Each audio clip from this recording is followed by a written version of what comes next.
Good morning, सुप्रभात। सन साई शिक्षण संस्थान इंटरमीडिएट कॉलेज द्वारा आयोजित हिंदी की ऑनलाइन कक्षा में एक बार पुनः आपका स्वागत है। आज हम कक्षा 9 से 12 तक के विद्यार्थियों के लिए निबंध विषय पर बात करते हैं। निबंध एक ऐसा प्रश्न है जो 9 से 12 तक सभी विद्यार्थियों के लिए अनिवार्य है और यह परीक्षा में आता है। आज हम बताते हैं कि निबंध लिखते समय आपको किन किन बातों का ध्यान रखना चाहिए। एक बेहतर निबंध आप कैसे लिखकर अपने परीक्षक को प्रभावित करके उनसे अच्छे प्राप्तांक प्राप्त कर सकते हैं। निबंध किसे कहते हैं, सबसे पहले प्रश्न ये आता है। तो जो मन को बांध दे वही निबंध है।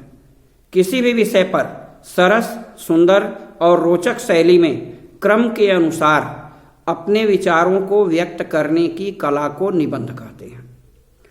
निबंध लिखते समय हमें इन बातों पर विशेष ध्यान देना चाहिए। पहला, जिस विषय पर आपको निबंध लिखना हो उसका आप भली भांति मनन कर लें, अध्ययन कर लें, उस विषय का ज्ञान प्राप्त कर लें।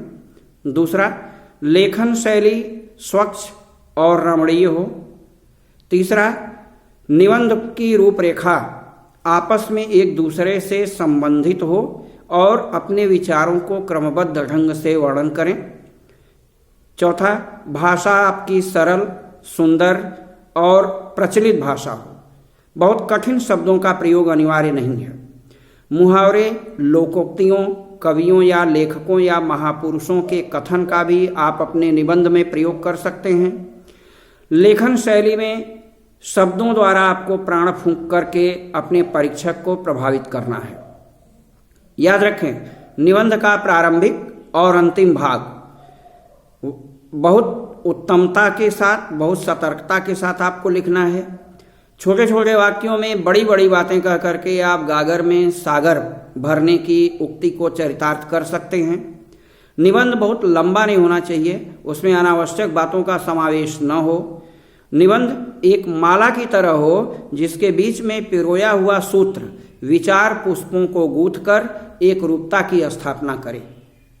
निबंध के भाग, वैसे तो निबंध विषय के अनुसार अनेक प्रकार के होते हैं, लेकिन अगर हम निबंध के भागों की बात करें तो प्रत्येक निबंध के प्रायः 3 भाग होते हैं। पहला है भूमिका, प्रस्तावना या इसको प्रारंभ कह सकते हैं। भूमिका, यह निबंध का प्रथम भाग है। यह संपूर्ण निबंध की आत्मा है। ध्यान दें, कहा गया है first impression is the last impression, अर्थात आपके निबंध के पढ़ने का प्रारंभ परीक्षक इसी भाग से करता है। तो यह भाग ऐसा होना चाहिए जो परीक्षक को प्रभावित करने में समर्थ हो। दूसरा है विवेचना या प्रतिपादन। विवेचना निबंध का हृदय है। इसमें संबंधित विषय के ऊपर जिस पर आप निबंध लिख रहे हैं उसमें आपको जितना भी ज्ञान है वह समस्त ज्ञान इस भाग में आपको प्रकट कर देना है। लेकिन ध्यान यह रखना है कि वाक्य सिलसिलेवार हों, छोटे छोटे हों। उसमें सूक्तियों की, कवियों के कविताओं की, लेखकों के वाक्यों की, लेखकों के महान विचारों की का समावेश आपको करना चाहिए। प्रथम अनुच्छेद यानी एक पैराग्राफ के बाद अगर दूसरा पैराग्राफ आप प्रयोग करते हैं तो उस पैराग्राफ को भी पहले पैराग्राफ से संबंधित होना चाहिए, मिलता जुलता होना चाहिए। इसके बाद अंतिम भाग आता है निबंध का, वह है उपसंहार। उपसंहार में निबंध में कही हुई बातों का सारांश देना है। चूंकि यह अंतिम भाग है इसलिए यह भी बहुत महत्वपूर्ण भाग है आपके निबंध का। निबंध का अंत इस प्रकार होना चाहिए कि वह किसी भी प्रकार से अधूरा न लगे।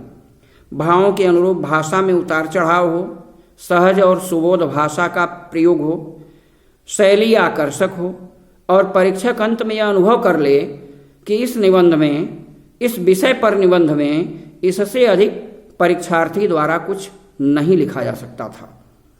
तो इस तरह आप एक अच्छे निबंध लिख करके अपने परीक्षक को प्रभावित करके परीक्षा में अच्छे प्राप्तांक प्राप्त कर सकते हैं। हमारी शुभकामनाएं आपके साथ हैं। स्वस्थ रहिए, खुश रहिए। धन्यवाद।